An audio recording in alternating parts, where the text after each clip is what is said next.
Welcome to Sports and Politics with T. I'm your host, Tanya. Tonight we have made it back to Monday, guys. Listen, I hope everybody's enjoyed their week so far. We have made it. It is already the first week of May, May the 4th, guys. Let's give it up. Yes, we've made it, guys. Another week, another month already. Anyway, look, guys, I hope everybody's enjoyed again their weekend. We had some great weather over the weekend, and all this week is going to be awesome as well. We are going to talk about a lot of things in the pipeline that is covering with Kamala Harris. Yes, Kamala Harris did a few interviews on last week and part of the weekend. So we're going to touch bases as far as what she's feeling about this administration. Also, at the end of the show, we are going to talk about some of the things that's going to be taking place as far as this show going into August, which will be the third season. Like I said, on last Thursday, we're going to do a little bit of revamp on the show. We're going to do a little bit more of a new format, but also we're going to still keep those current events and topics at hand. Also, guys, let me say something. On the last video on last Thursday, we had a lot of people chiming in on that last video about Candace Owens. And listen, we were going back and forth, back and forth, back and forth all Thursday evenings, Friday evening, all through the weekend, and even some today, guys. Again, all the comments, I appreciate the feedback.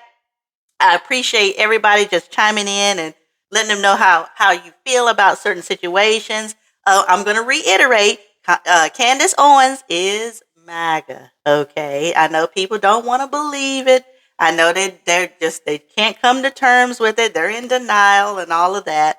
But at the end of the day, she has sided with Donald Trump for years and years and years. A lot of people who were commenting were saying that she was independent and, she's really liberal and this and that. Well, she may be like that now. Okay. And that's because MAGA has turned their backs on her.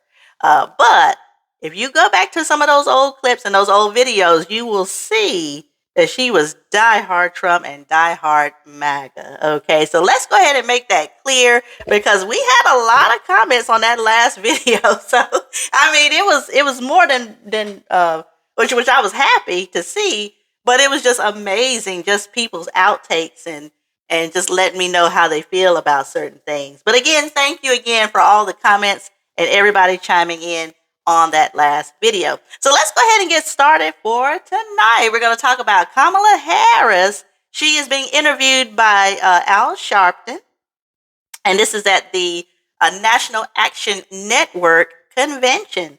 I'm going to let you know how I feel about this segment once it's over, and we'll dissect this video after it's complete. I think they're happy to see you. Oh, it's good to be back. It's good to be back. Thank you all, everyone. And good morning. And thank you for all the work everyone here does. And for taking the time this morning for us to all get together. And Rev, thank you for your long-standing leadership, for your friendship, for being an advisor, for being an inspiration, especially in the most difficult times. I thank you for that. I thank you. I thank you for being here. First gentleman is with us too. Doug, stand up, Doug.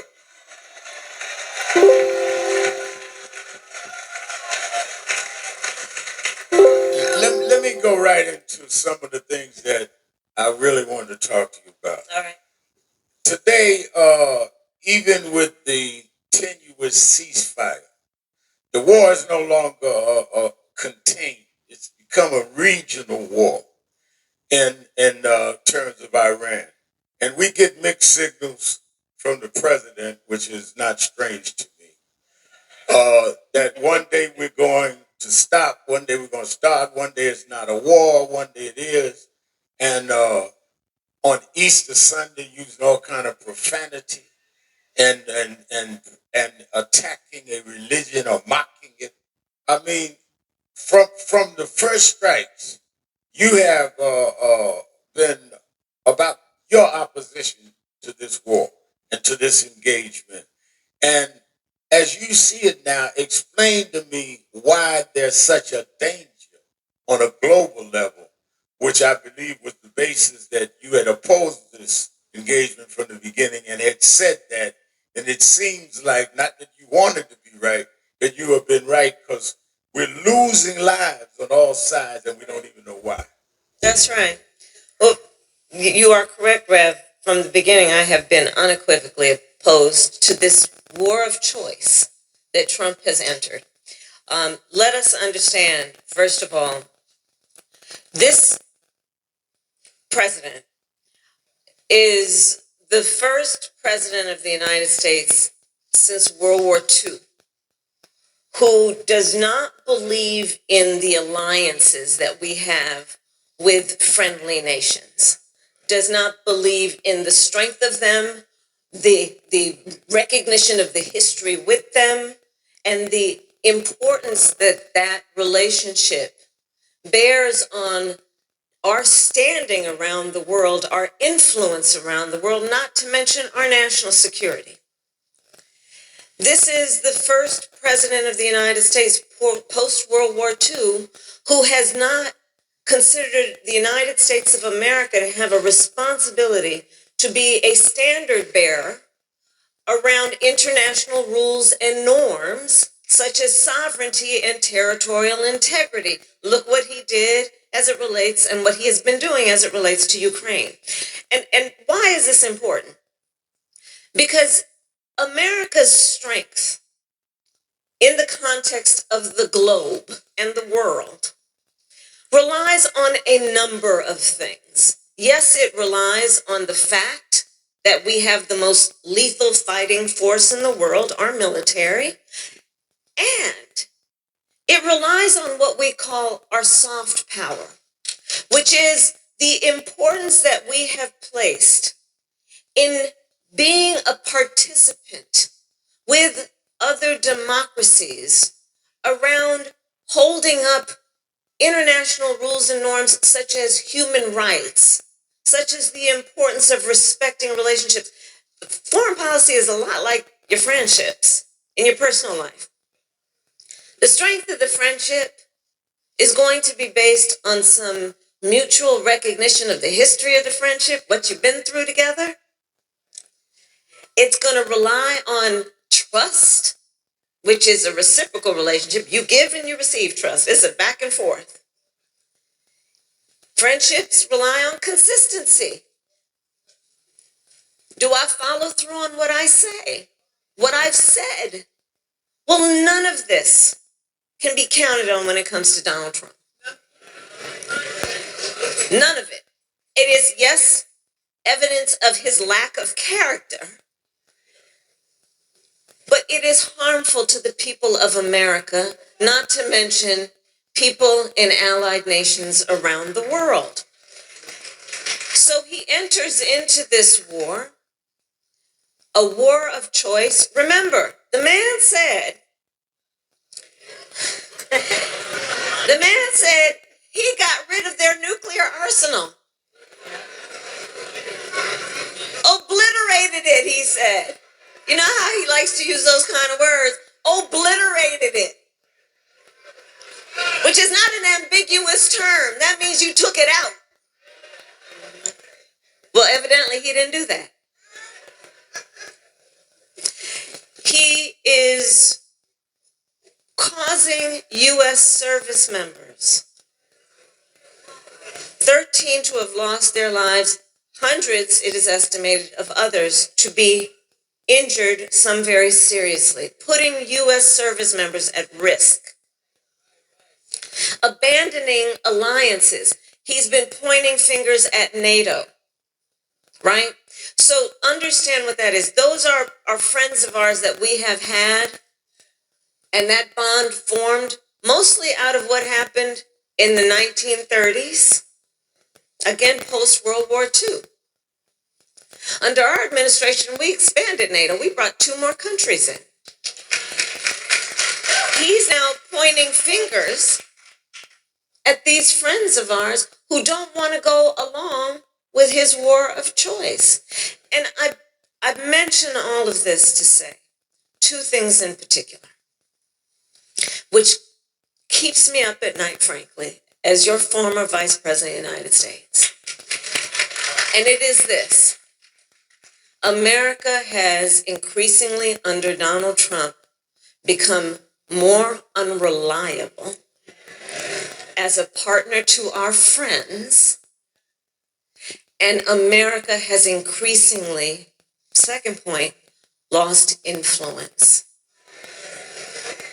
So when we otherwise could say, you know, in X country, we're concerned about human rights violations, even if it did not directly affect our national security, we had some level of authority to speak about these things in a way that we had earned the ability of people to listen and pay attention and maybe try to do better.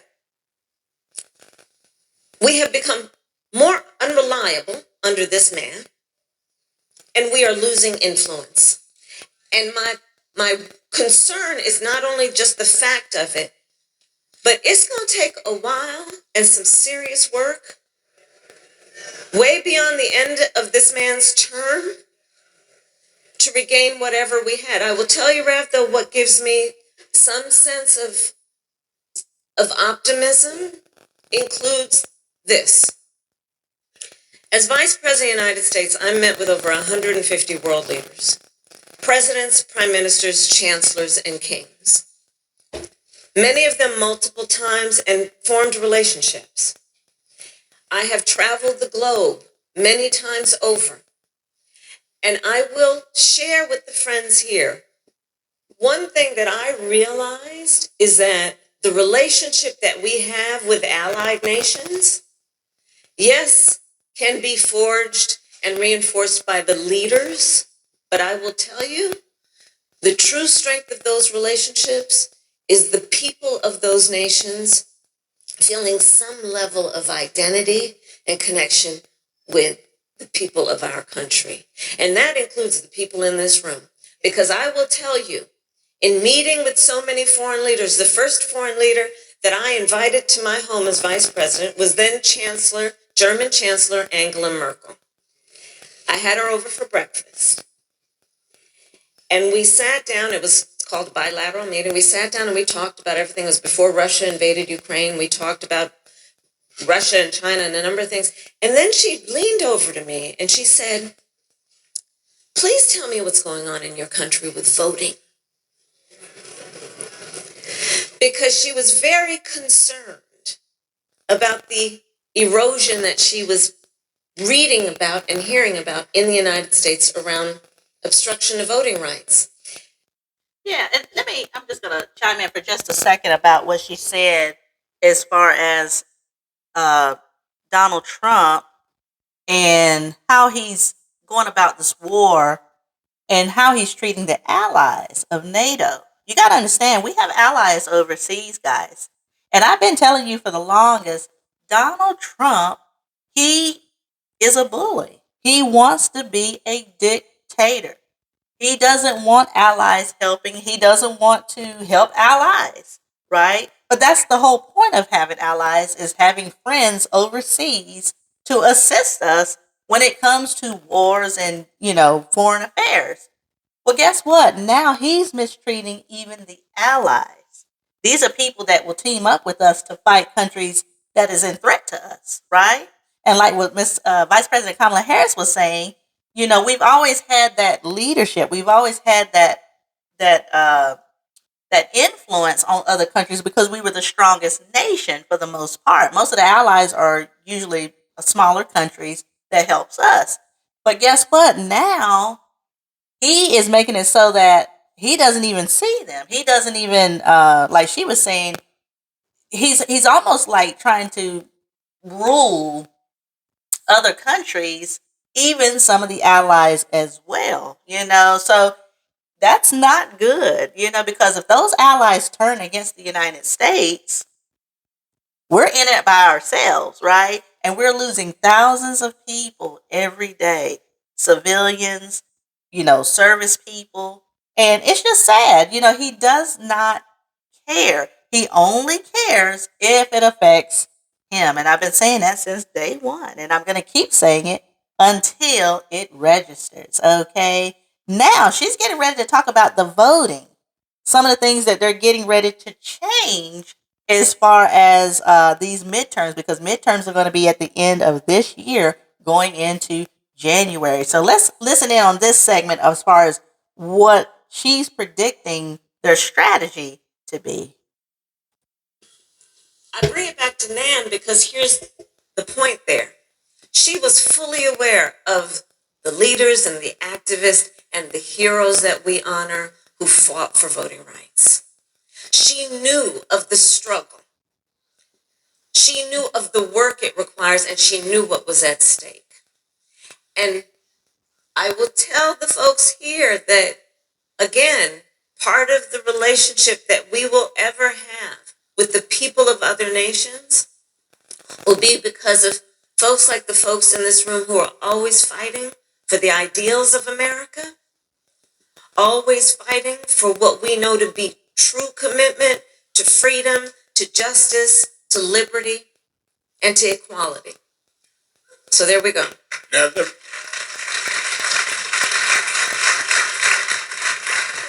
let me ask you this, and I'm sure you remember, many out there remember, President Trump said on day one he was going to deal with inflation and make America affordable again, and to bring down the prices of groceries.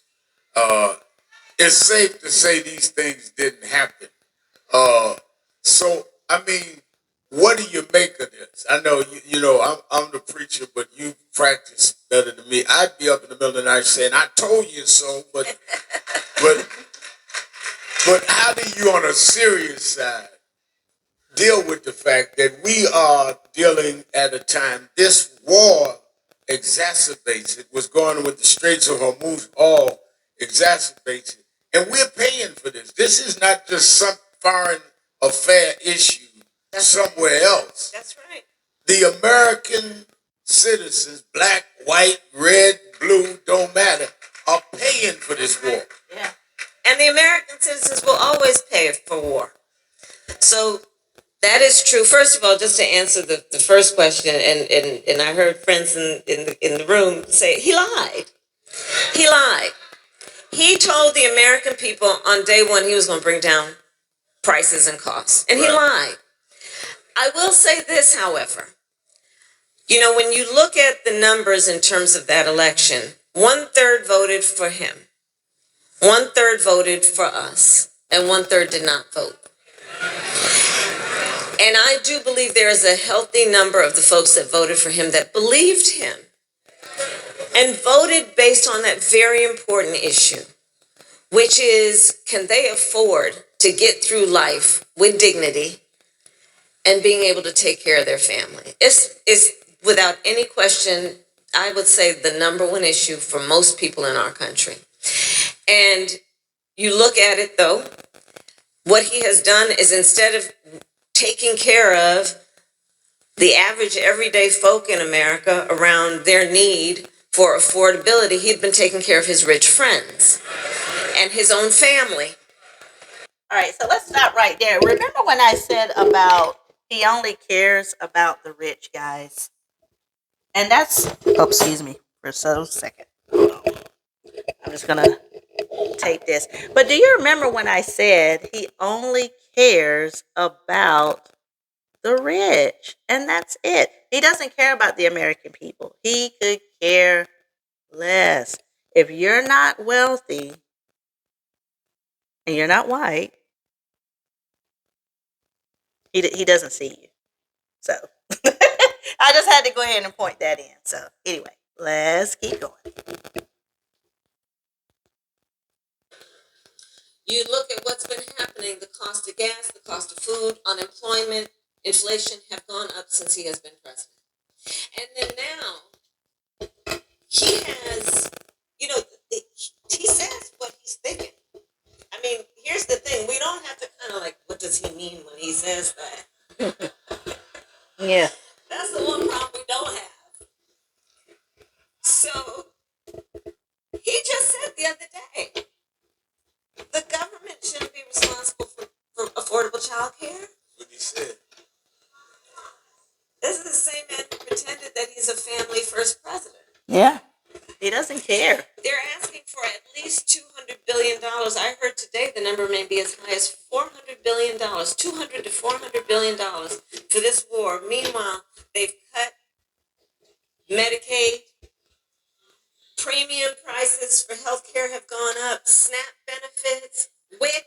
Everybody in this room knows what WIC stands for, women, infants, and children. SNAP benefits, which are intended and were created to feed hungry children, hungry seniors, people who have the right to expect that their government wants to alleviate their suffering. Apparently, you can go from 0 to a complete site in just a single prompt with Wix Harmony. I don't know if this is going to be possible or vibe.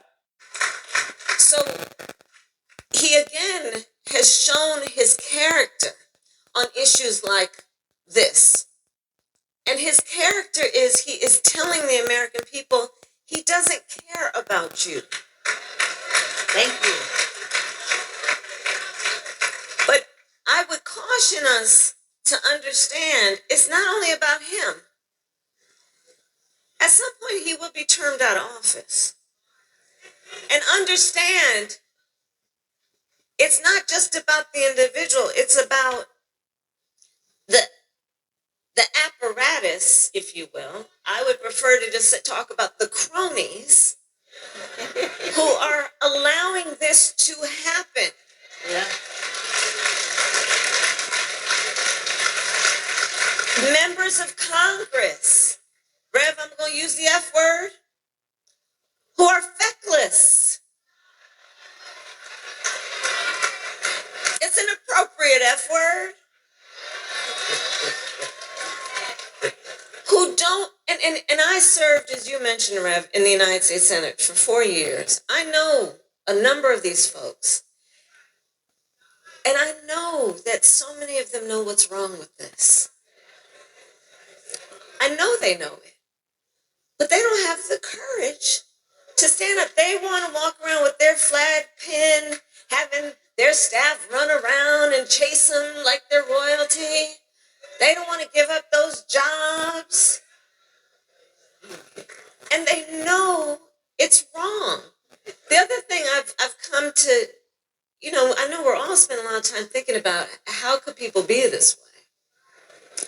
I've come to the realization that, some people are purely transactional.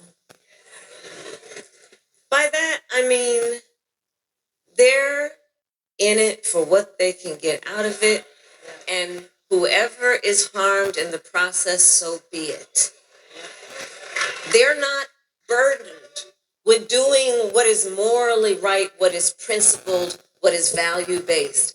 They're in it for what they can get out of it. And the second point I've come to realize, sadly, is that I do think it is part of the frailty of human nature for some, which is the need to just be next to power, no matter what it does. And these are the things that we're seeing come from people who are otherwise powerful and have taken an oath to represent the people in their best interests. So this is what we're seeing happen. I think we need to be, we need to understand it's bigger than him. We have midterms coming up. And anyone who is facilitating this, either by their silence or actively, needs to be held accountable.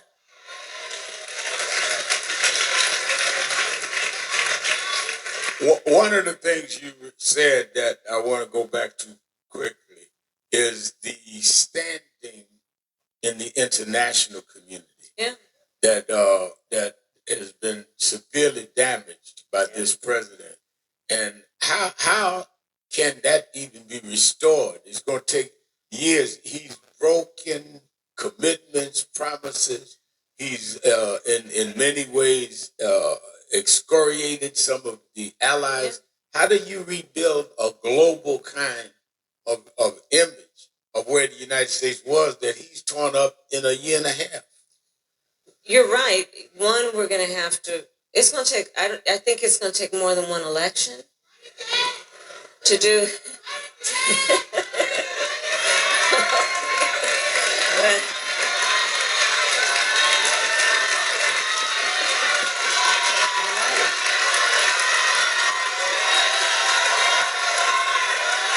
applauding already. They want her to run again.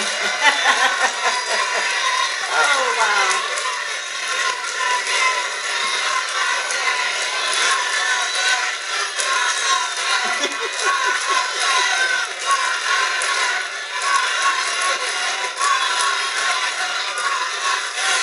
All right. Okay.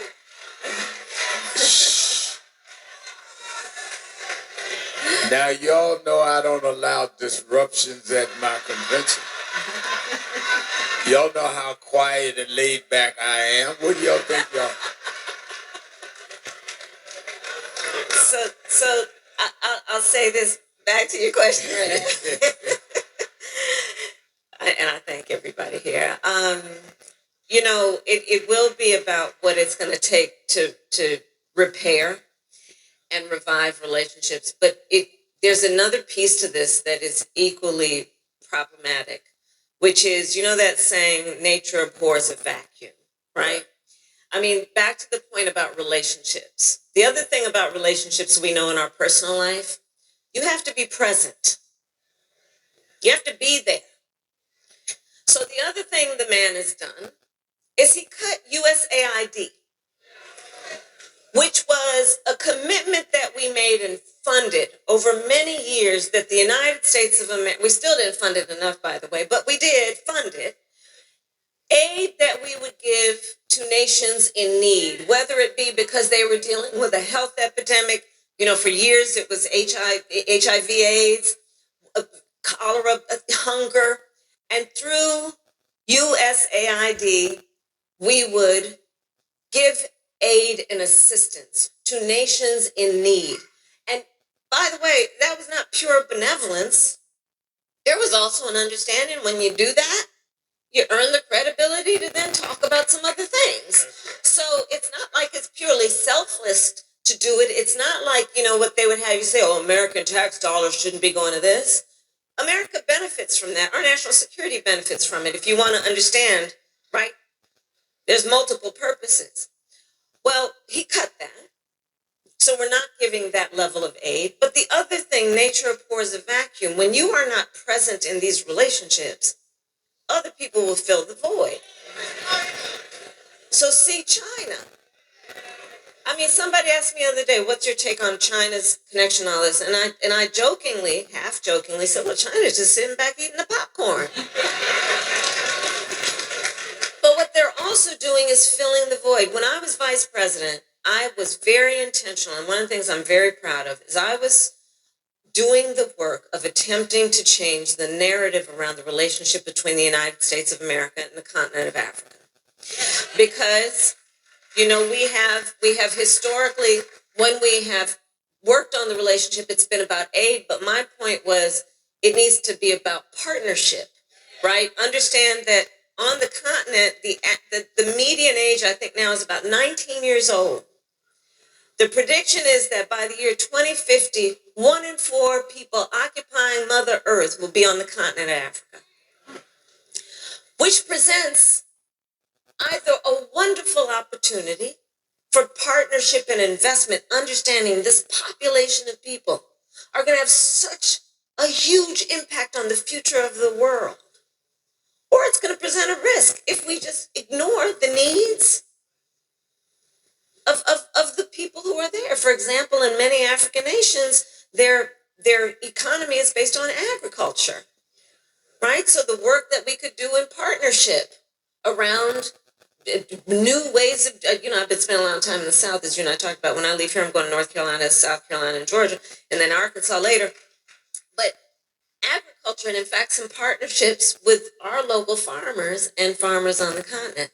Well, he's pulled back because, the way that he's thinking of foreign policy, it seems, is when he talks about America first, it's to withdraw from these relationships and these connections. And then he kind of acts like a mob boss. So then he's kind of like, well, you take Eastern Europe and I'll take the Western Hemisphere. And then you over there, you get Asia. And we'll just divide it up. Right? Instead of understanding historically, America has always been about our global leadership, imperfect though we have been. So what is happening is by withdrawing for a number of reasons, not to mention what he has called African nations. Yeah, that's whole countries. Right.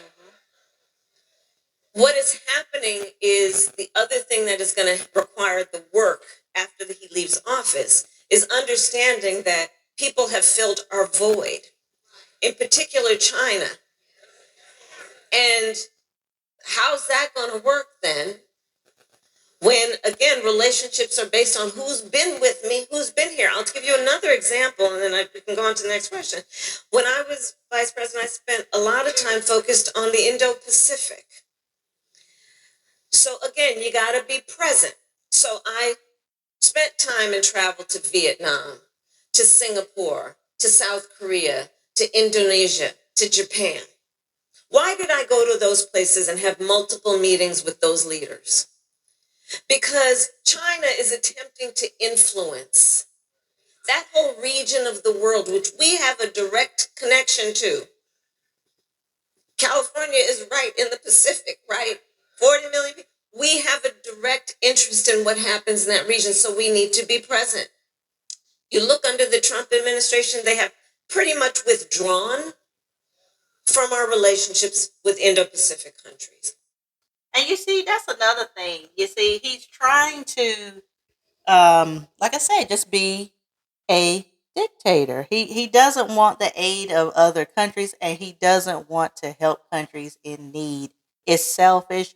He only cares about the rich and the wealthy and only white people. And that's it. She hit it right on the head. You know, we've got to um, really look at what he's taking away, what he's pulling back from. Even the US aid, that was aid to help other countries in need.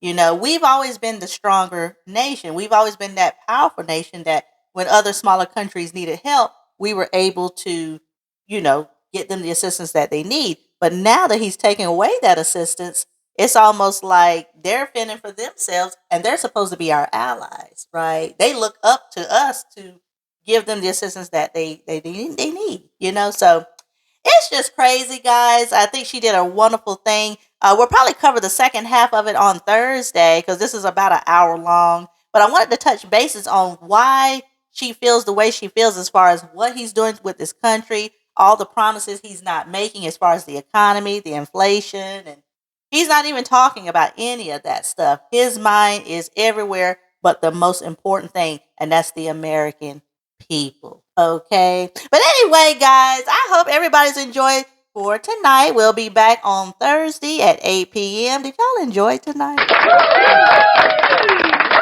Good. I'm so glad. But yes, I will be back at 8 p.m.